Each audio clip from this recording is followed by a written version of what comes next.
Olá, gente, tudo bem? Nós vamos para mais uma aula agora sobre o Paulo Freire e agora nós vamos estudar a Pedagogia do Oprimido, que é uma das obras que mais caem em concursos públicos. Então, dentro dessa ideia de que a cada aula a gente busca, inclusive dando prioridade, ver primeiro os assuntos que são muito cobrados em provas, é bem provável que a gente tenha numa prova de 60 questões, e aí nós temos mais 3 questões dissertativas, é bem provável que a gente tenha aí pelo menos umas 3 questões do Paulo Freire, né? Pela representatividade dele, né? Já foi secretário da Educação, então tem uma ligação grande do Estado de São Paulo, do município de São Paulo com o Paulo Freire, né? Então é bem importante nós estudarmos também por causa também disso. Mas cai em tudo quanto é concurso questões sobre o Paulo Freire. E das 4 obras que tem aí sobre o Paulo Freire, eu acho que a mais importante, assim, a fundamental, as duas mais importantes para se dar bastante ênfase é a Pedagogia do Oprimido, que a gente vai ver agora, e quando fala de Educação e Mudança, né? Então são as duas grandes obras para serem analisadas. Então vamos ver aqui um pouquinho da Pedagogia do Oprimido. Eu vou bater bem. Não vou ficar filosofando em torno do Paulo Freire. As questões que caem em concursos não são desse perfil, elas do oprimido animar. Elas não ficam filosofando. Eu tenho que observar que o Paulo Freire é um educador marxista. Ele tem essa visão de uma sociedade desigual, e essa desigualdade é bilateral, ou seja, aquilo que o Marx entendia como uma desigualdade entre o burguês e o proletário. Aqui é uma desigualdade chamada que nós encontramos na relação entre opressor e oprimido, né? Então ela é bidimensional. E o que vai acontecer? Na pedagogia do oprimido, a gente tem que, então, nós temos que identificar quem é o opressor a princípio. Então, no sistema social desigual, capitalista, numa sociedade de classes, a gente tem a figura do opressor. E o lado significativo do opressor para nós entendermos aí como o Paulo Freire vê, ele enxerga o opressor como um desumanizado. Desumanizado. Por que um desumanizado? Justamente porque o opressor ele é ele impõe regras, né? Ele impõe-se sobre o oprimido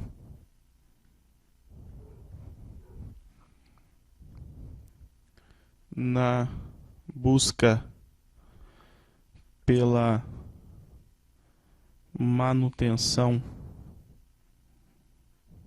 de seus interesses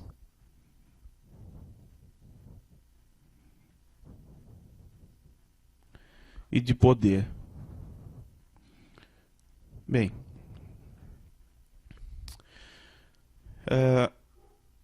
o Paulo Freire identifica o opressor também como ser mais. Identifica aqui o opressor como ser mais. E do outro lado nós temos o oprimido. Do outro lado da relação aqui de desigualdade, o oprimido. Então o oprimido deve, para Paulo Freire, primeiro se reconhecer nessa situação de oprimido para promover a mudança. Então o oprimido busca a mudança, a transformação social, né? Busca a mudança, ou deve buscar a mudança, às vezes não busca, né, a transformação. Não, há pré-requisitos para se buscar a mudança, a transformação social.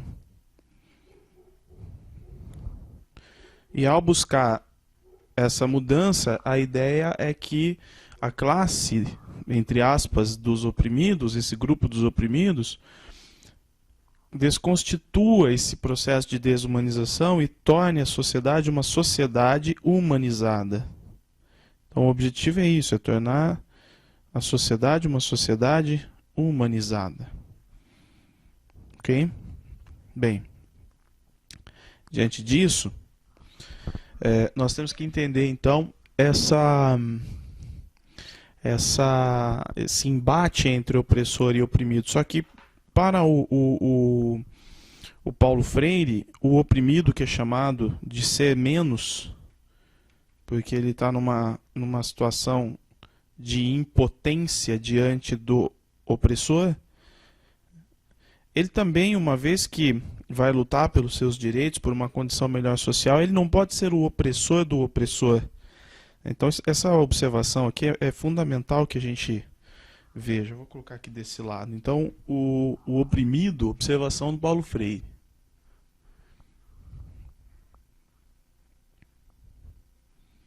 O oprimido não deve ser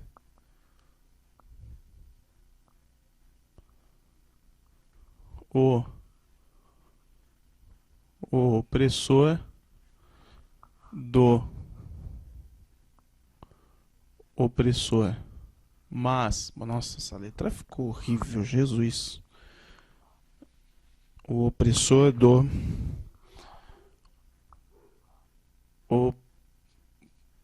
opressor. Mas, olha a palavra, o restaurador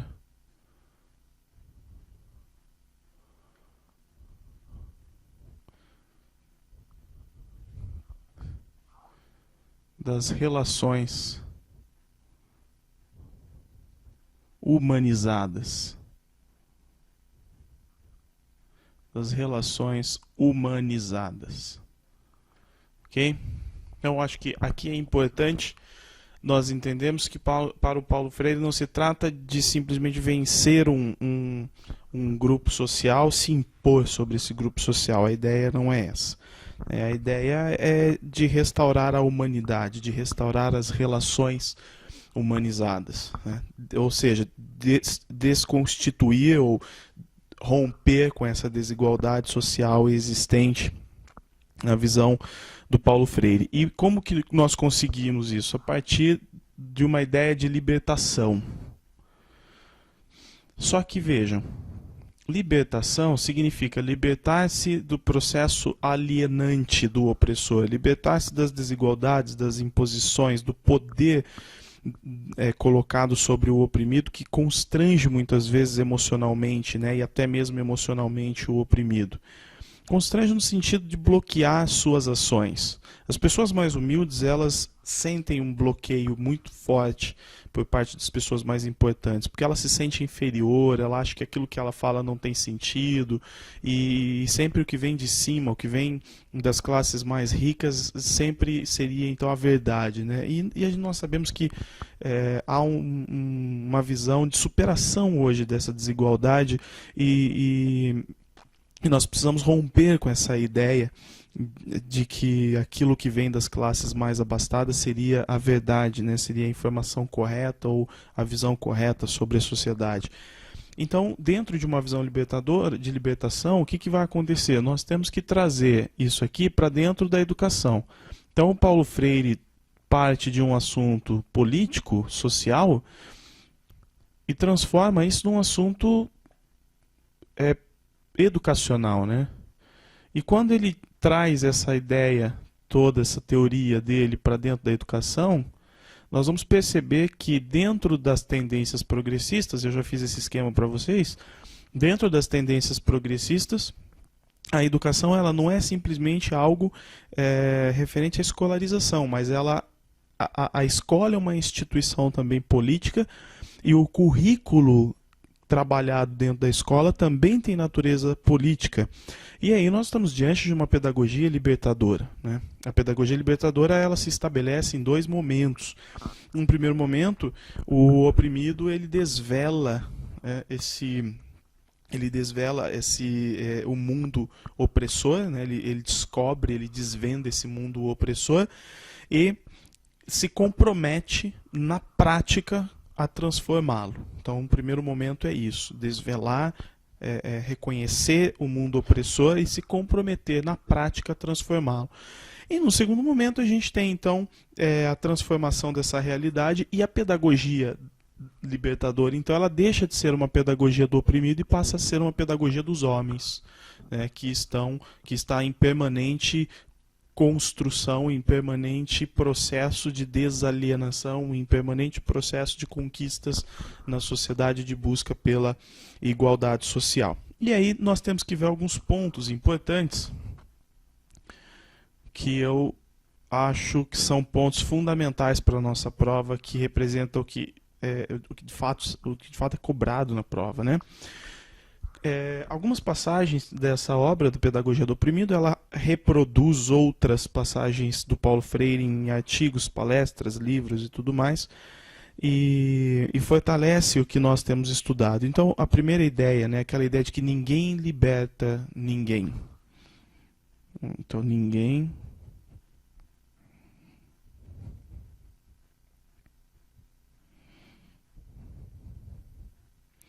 Então, essa frase, ninguém liberta ninguém, ninguém liberta-se sozinho.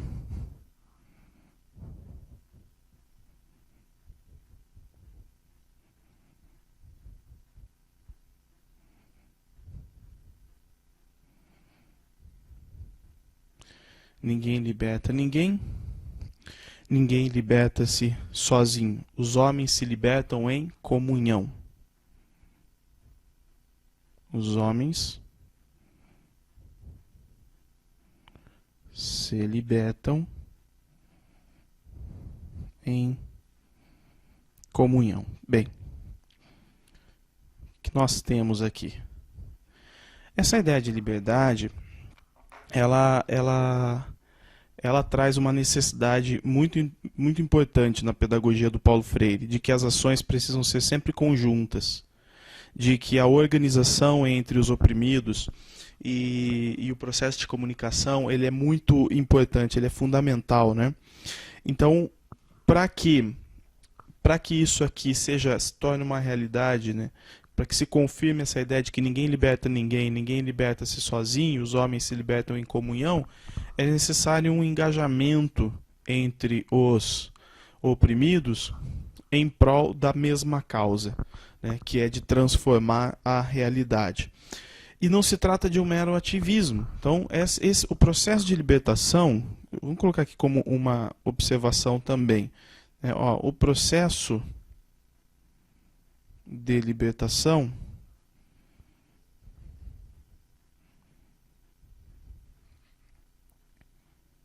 não se trata de mero ativismo.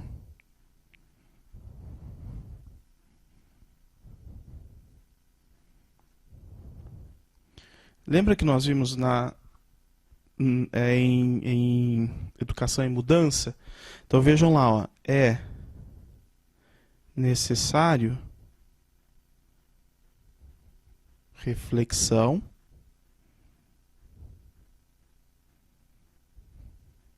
para transformação. Porque o ativismo, ele é muito desorganizado.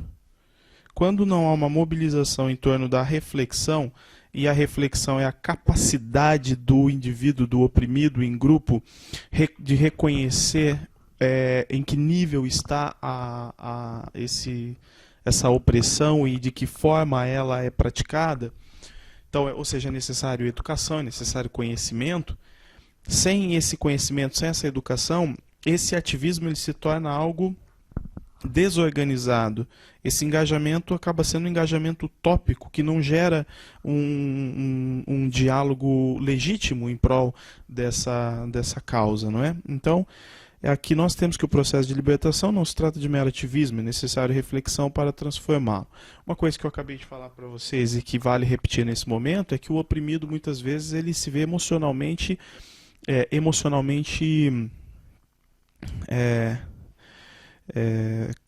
como eu posso dizer, ele muito dependente, emocionalmente dependente do opressor, porque ele se vê numa relação de inferioridade, ele se vê como inferior nessa relação e assim o engajamento muitas vezes se torna muito difícil, né? A gente vê, por exemplo, o movimento grevista, né? Quando ocorrem as greves e elas são legítimas, a gente percebe que a capacidade de organização de um movimento grevista que dá certo normalmente é muito forte, mas a reflexão acerca do problema, ela também é uma reflexão muito bem fundamentada, diferente de outros processos em que não há fundamento e que a greve e a mobilização, então, ela não é legítima, né? Mas isso falando de classe de trabalhadores e tudo mais. Eu acho que a grande importância nossa do concurso é nós trazermos tudo que o Paulo Freire discute e no âmbito social para dentro da educação, como o próprio Paulo Freire fez, né? Trazer tudo isso para dentro da educação. E nessa obra, eu acho que o principal ponto que a gente analisa aí, e do Paulo Freire eu imagino que para o concurso seja o principal também, é a concepção bancária de educação. Isso que é o que tem de mais importante para nós. Concepção bancária da educação. A concepção bancária da educação, ela tem uma explicação pedagógica, só que ela tem uma explicação também muito voltada, retirada da reflexão sociopolítica, né? Porque, vejam, quando eu falo que o opressor impõe-se sobre o oprimido e ele quer, então, impor seus interesses e buscar o poder econômico, principalmente, eu estou dizendo o seguinte, que o opressor manipula o oprimido a partir da informação e da sua cultura. Aquela cultura que é gerada nas classes mais ricas, que é a cultura de elite, ela se impõe como uma verdade absoluta ao oprimido e ele não consegue contestar isso. Ele tem que simplesmente aceitar essa cultura como sendo a cultura verdadeira, né? A cultura correta. E como que nós reproduzimos isso dentro da escola? Simplesmente transmitindo esses conteúdos, essa cultura produzida pela elite, eu reproduzo para o meu aluno para que ele memorize e também passe a fazer parte desse processo alienatório, né? De alienação. Então a educação bancária ela está muito voltada para a questão da transmissão de conhecimentos, transmissão de conteúdos. Veja o que eu saio de uma discussão política, social, e chego na questão pedagógica. Se eu quero continuar oprimindo, como eu faço para continuar oprimindo? Ora, eu vou preparando as crianças para que, quando adultos, eles também adotem as mesmas ideias do que a elite, ou seja, recebam informações da elite passivamente sem contestá-las. Como que eu recebo informações passivamente sem contestá-las? Aprendendo desde pequeno a me inserir e aceitar esse processo. É o que fazem os políticos. Os políticos que não são engajados com a educação, que não têm muito interesse mostram o total desinteresse na educação, eles querem reproduzir sociedades cada vez mais passivas para que não haja uma mobilização contra as ideias que vigoram aí no poder político e, obviamente, no poder econômico, social. Eu acho isso, às vezes, uma discussão muito complicada, porque as pessoas têm dificuldade de perceber isso na prática. É como se eu percebesse, nossa, mas será que o governador, por exemplo, do estado, como é o caso do governo do estado de São Paulo, que é um governo de direita, né, no momento, será que ele fica ali articulando, né, a artimanha? Nossa, o que será que eu vou fazer para alienar a população? Eu não imagino que seja isso, né, e não deve ser isso. Mas há um histórico, uma tendência de políticas que se voltam para determinadas classes sociais e que nunca encontram o momento certo para investir no oprimido, né? O professor, por exemplo, o professor é um oprimido na sociedade. O que se faz, não no município de São Paulo hoje, mas o que se faz no estado de São Paulo na educação é revoltante às vezes para o professor. Eu sou do Paraná, eu vejo informações, o que o governo Alckmin tem feito para os professores é impressionante. O que o Aécio Neves fez em Minas para o governo, para os professores de Minas é impressionante, é um descaso total, né? Retirada de direitos assim fundamentais, essenciais, de qualidade de trabalho, de qualidade de vida dos professores, né? Quando retiram garantias, direitos, ou quando não dão essas garantias, esses direitos. Então vejo que se trata de uma manipulação, né? Uma manipulação de uma classe desvalorizada. Então o professor é um dos oprimidos também. E nós somos, se nós não tomarmos cuidado, nós somos o tempo todo domesticados e treinados a passar aquilo que as classes, que as elites querem. Então eu acho confuso, complicado discutir isso sem um engajamento, que é a palavra que Paulo Freire diz, e sem muitos fundamentos, porque isso pode se tornar um discurso muito revolucionário e pouco produtivo do ponto de vista social. As pessoas ouvem isso de uma forma com muita suspeita, porque não estão acostumados a lutar pelos seus interesses. Então o Paulo Freire ele também tem muitos têm essa visão, né? O Paulo Freire é um idealista utópico, o que ele discute não acontece na realidade, né? Por essa questão cultural na qual nós esbarramos. Mas se eu entender então que a educação bancária ela é na verdade, uma prática de transmissão de conteúdos que são produzidos pela elite de informações e conceitos, o que eu vou perceber aqui é que a educação bancária é também um instrumento de opressão. Olha lá, um instrumento de opressão. Isso quer dizer que a escola, por excelência, é uma instituição de opressão? Também. Olha lá, a escola ela tende a ser uma instituição opressora. Ok? Instituição opressora. Bem, mas nós precisamos romper com isso. E como nós fazemos para romper com isso? Acabar com o reprodutivismo. Então não vamos nos esquecer que aqui eu estou diante de um processo de reprodutivismo. Como eu falei, reprodução das ideias dominantes dentro da escola.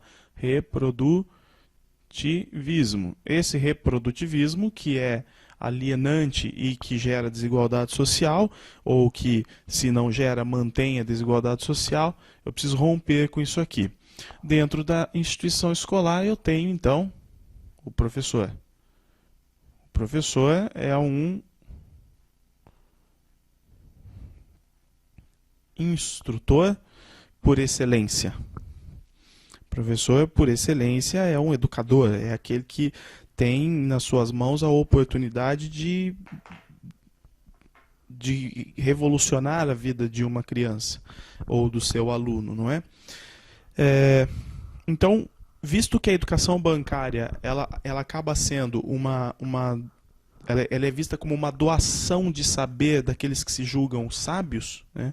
Então, aquele que se julga sábio, ele doa o conhecimento. Ele fala, olha, eu produzi cultura, ele te produziu cultura e eu vou doar para você esse conhecimento, né? Porque eu sou muito consciente das necessidades sociais, então eu dou para você esse conhecimento. Mas você não pode refletir muito, porque a criticidade pode romper com essa unidade de conhecimento e perceber as mais variadas má intenções existentes dentro desse conhecimento, né? Então, o professor, educador, o que ele deve fazer? Ele não pode ser um transmissor. Tá? O professor ele não pode contribuir com essa educação bancária. Então, ele não pode ser um transmissor. Não pode. O professor tem que ser aquele que leva o aluno a uma consciência crítica daquilo que se está estudando. Ele não deve fazer depósitos de conceitos. Quando eu fico simplesmente pegando o material com conteúdo da apostila, repassando e pedindo para o meu aluno estudar porque ele vai fazer prova, então eu estou tirando dele a capacidade de criticidade. Aquele conteúdo que eu estou estudando, às vezes, não é um conteúdo manipulado.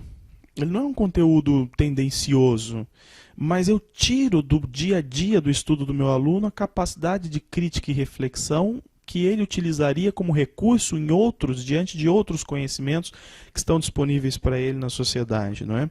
Então o professor ele deve estar a serviço da libertação na visão do Paulo Freire. E como que o professor está a serviço da libertação na visão do Paulo Freire? Aí a gente vem para uma outra frase: ninguém educa ninguém, ninguém educa a si mesmo, né? Então, ninguém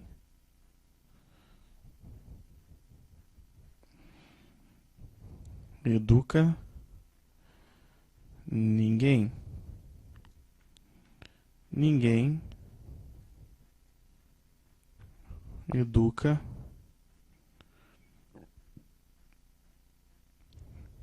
a si mesmo.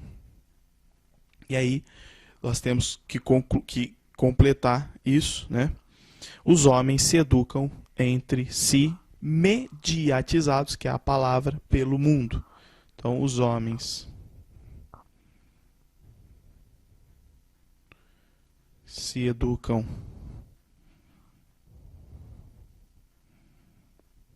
entre si, mediatizados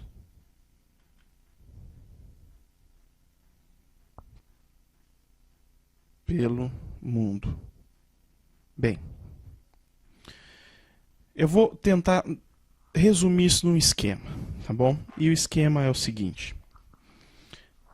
Dentro desse retângulo aqui, eu tenho tudo aquilo que se produz no mundo. Informação, saberes, conhecimento, tá tudo aqui. Tá? Tudo aqui. De um lado, eu tenho o aluno. De outro lado, eu tenho o professor.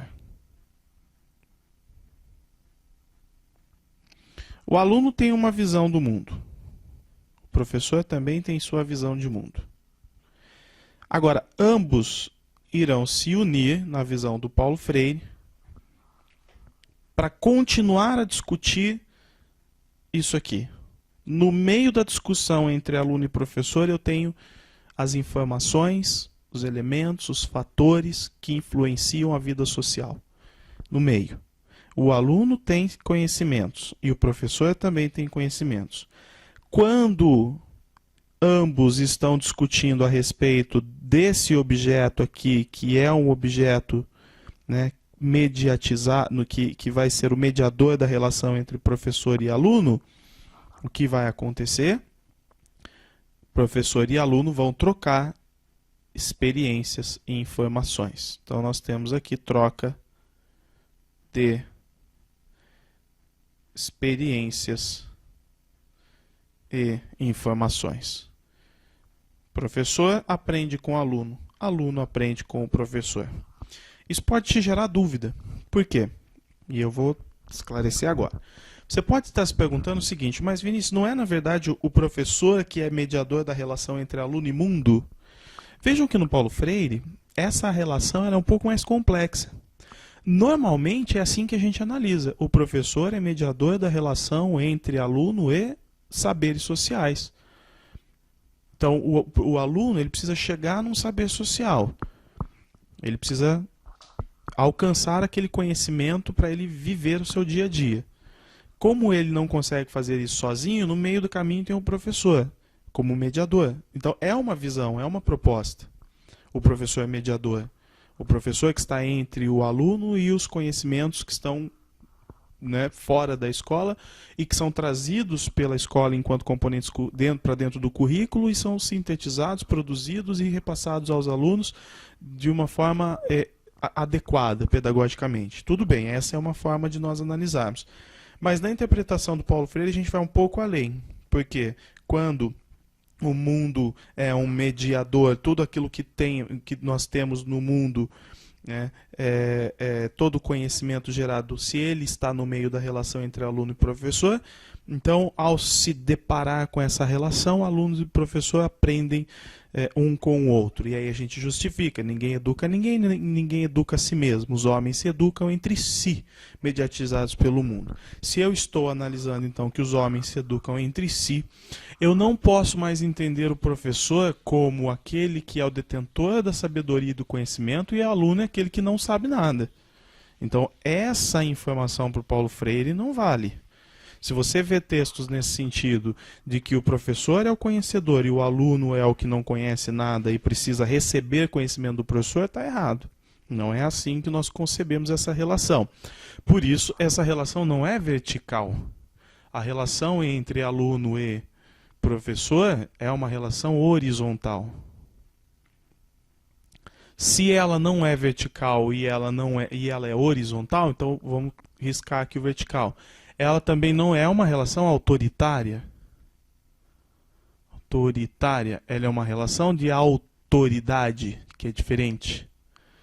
Então, a relação entre aluno e professor É uma relação horizontal em que o professor demonstra autoridade com relação ao que ele sabe e da forma que ele pode ajudar o aluno. Essa relação, ela é cada vez mais saudável se nós compreendemos que aqui existe uma coisa chamada diálogo.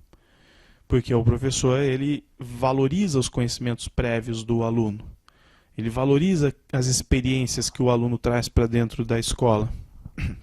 Porque o aluno é um sujeito que vive a história, que vive a vida na sua comunidade e que, portanto, tem muito também a expressar, a dizer, inclusive a ensinar. Bem, diante disso, o que nós vamos analisar? Nós vamos analisar que o diálogo serve para problematizar essa educação. Essa educação ela deve ser problematizadora. Do diálogo surge, então, a problematização. Então, sobre o que nós vamos discutir? O que tem de errado com essa relação, com essa situação, com esse objeto que nós vamos discutir? Isso tudo parte do diálogo. Da mesma forma, a comunidade e o oprimido ele também dialoga entre si para problematizar e descobrir quais são os problemas da sociedade e então, a partir de uma visão crítica, tentar compreendê-los para buscar a transformação. Os oprimidos conversam entre si e problematizam, mas o professor e o aluno também. Na condição de oprimidos, eles também dialogam. Bem, aí nós vamos ver, então, a partir do diálogo, a gente tem a superação da concepção bancária de educação, que é muito imobilista. Ela imobiliza o professor e o aluno e não permite um ativismo maior em torno dos conceitos, dos objetos de estudo. O diálogo, então, e essa relação horizontal entre educador e educando vai romper com esse imobilismo e vai, então, justificar a concepção que nós temos do homem, de que o homem, sendo, então, um ser histórico, ele é um ser inacabado, ele é um ser inconcluso que busca respostas, que busca crescimento, que busca ser mais. O oprimido, quando diante da educação, ele está buscando ser mais, só que ele está num processo de evolução. Ele não está impondo eu sou mais, não, ele está buscando ser mais. E a gente faz isso a partir da educação, a partir da criticidade, não é?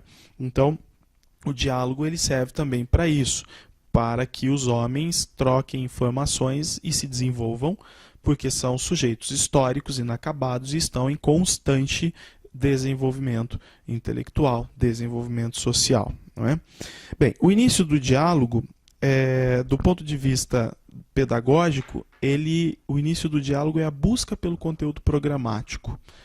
Então, eu estou falando do diálogo, então vem aqui o início do diálogo. O início do diálogo entre professor e aluno. Ele representa, então, a busca pelo conteúdo programático. O que nós vamos estudar? Busca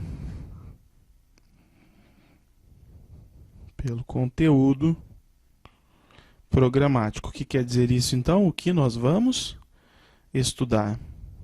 Vale muito aqui ouvir o aluno, trazer as experiências, construir o tema. Então, nós precisamos investigar qual é o tema que será trabalhado. O diálogo permite isso. A investigação dos temas que o Paulo Freire chama de geradores. Porque os alunos, quando, junto com os professores, começam a dialogar e buscar, então, um tema, eles vão buscar gerar um tema que vai gerar outras discussões, que vai problematizar outros pontos a serem analisados. Então, nós iniciamos aqui a investigação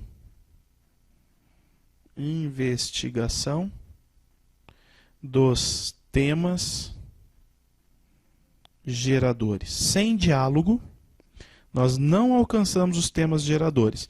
Esses temas deixam de ser geradores e passam a ser temas pré-estabelecidos. O professor já vem e impõe, abre o caderno que hoje nós vamos estudar tal assunto, na visão que eu passar, sem discussão, sem participação ativa do aluno. Professor, enquanto autoridade do ponto de vista do autoritarismo, eu decido o que nós vamos estudar, o que nós vamos aprender, e eu também decido o conceito. Porque quando eu falo de tema gerador, os alunos não vão simplesmente gerar o tema, mas vão também, muitas vezes, desconstituir um conceito previamente formulado.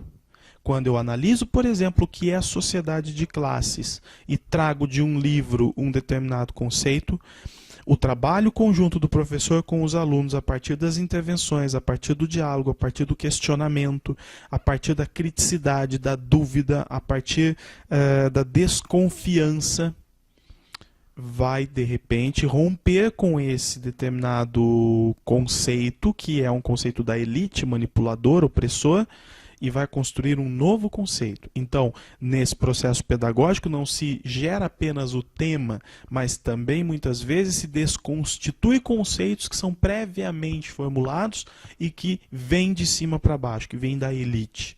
Então, essa é uma grande necessidade. Por exemplo, qual é o conceito de cidade, de urbanização, de shopping center, de indústria, de economia? Qual é o conceito de classe social? Qual é o conceito de ética? Então, isso tende a ter um padrão culturalmente gerado pela elite. Ao criticarmos, ao refletirmos sobre esses conceitos, nós podemos criar um novo conceito. Segurança pública, por exemplo, violência. Muitas pessoas, quando falam em violência, já imaginam o quê? Um negro com uma arma na mão, um conceito distorcido. Não é? E assim também do ponto de vista político, nos mais variados conceitos da esfera política, quando eu falo de direita, de esquerda, não é? Quando eu falo de determinados nomes de partidos políticos, quando eu falo de planos de governo, sempre há uma distorção em torno desses temas, e a criticidade tem que romper com isso e criar um novo conceito, um conceito legítimo, um conceito vindo do diálogo, da reflexão. Beleza, gente? Então, coloquem aí, com relação a isso que nós falamos, o processo de investigação dos temas geradores é então um ponto de partida, né, do processo de ensino-aprendizagem.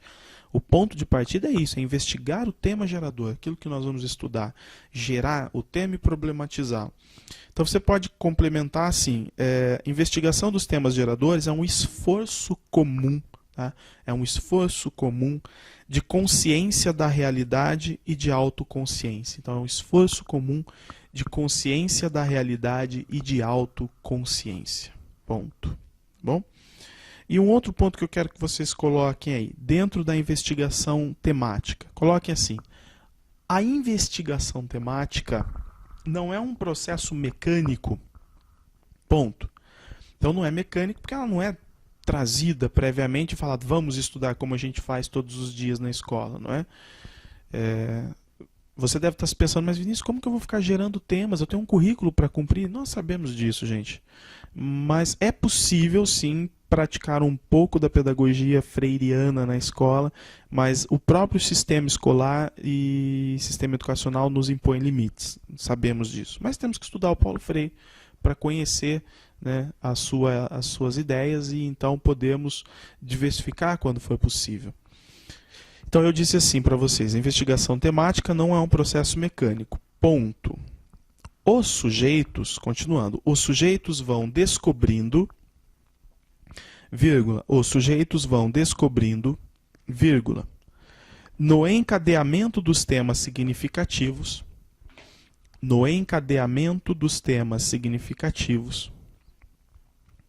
vírgula, a interpenetração dos problemas. A interpenetração dos problemas. Ponto. Então, se eu, por exemplo, vou discutir sobre vida social, sobre urbanização, conforme cada um vai dando suas ideias, o que você entende de urbanização?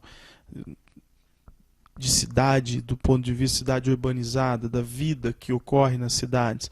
Então a criança ela vai relatando o dia a dia dela e os fatos que ela vai apresentando vão problematizando, porque ela também percebe casos de problemas de transporte, ela também percebe casos de falta de infraestrutura, de violência, e esses problemas eles são fundamentais. Da mesma forma que ela também consegue levantar aspectos positivos que devem ser considerados também, mas os problemas principalmente, problematizar para resolver problemas, né? Discutir, realizar discussões para resolver problemas.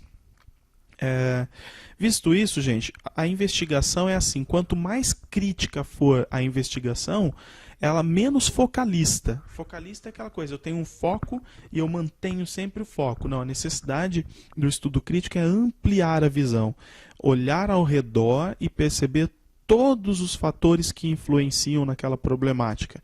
Então você pode guardar essa frase também. Quanto mais crítica a investigação, menos focalista. Tá? Quanto mais crítica a investigação, menos focalista. E aí nós estamos então diante de uma ação dialógica. Tá? Como é pouca coisa, eu vou falando, você anota. A ação dialógica tem os seguintes elementos. Tá?